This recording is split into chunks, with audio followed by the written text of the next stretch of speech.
काले जंगल का रहस्य। रामेश और सीता, एक युवा जोड़ा, अपनी शादी के बाद अपने हनीमून की यात्रा के लिए जंगल में गए। उनका लक्ष्य था वहां की शांति का आनंद लेना और एक दूसरे के साथ अच्छा समय बिताना। पहले दिन से ही जंगल की खूबसूरती और उसकी शांति ने उन्हें मोह लिया। दूसरे दिन जब वे जंगल के गहरे हिस्से में जा रहे थे तो उन्होंने एक पुरानी बंद कुटिया देखी। यह कुटिया बहुत ही अजीब लग रही थी और उसके आसपास कुछ अजीब चीजें भी थीं। वे इसे जांचने के लिए अंदर गए। कुटिया के अंदर एक पुराना चाबी का बंद दरवाजा था। रामेश और सीता ने दरवाजे को खोलने का प्रयास किया और जब वह खुला तो वे देखते हैं कि अंदर कुछ अजीब चीजें रखी हुई हैं। वे एक पुरानी तस्वीर, एक पुराना कमीज और एक अजीब दरवाजा देखते हैं जो अदृश्य गुफा में जाता है। सीता को इस गुफा में जाने का मन होता है, लेकिन रामेश को डर लगता है।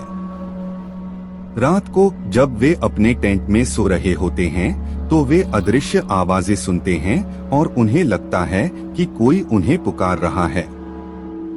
अगले दिन वे गुफा में वापस जाते हैं और वहां कुछ और भी अजीब चीजें खोजते हैं।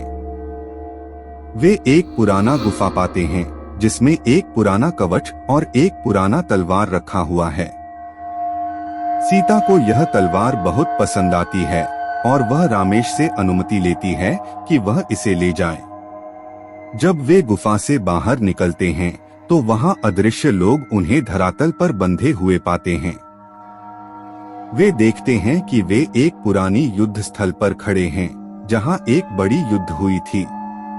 उस जगह पर वे एक पुराना इतिहास पाते हैं जिसमें लिखा है कि एक बार यहाँ पर एक युद्ध हुआ था और जब युद्ध समाप्त हुआ तो इस जगह पर एक राजा का मकबरा बना दिया गया था।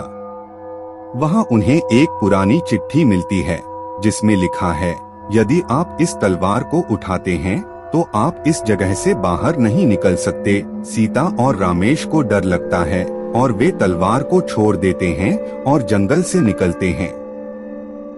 जब वे अपने शहर वापस लौटते हैं तो वे जानते हैं कि जंगल में कुछ अजीब हो गया था और वह हमेशा अपने जीवन में एक रहस्य बनी रहती है।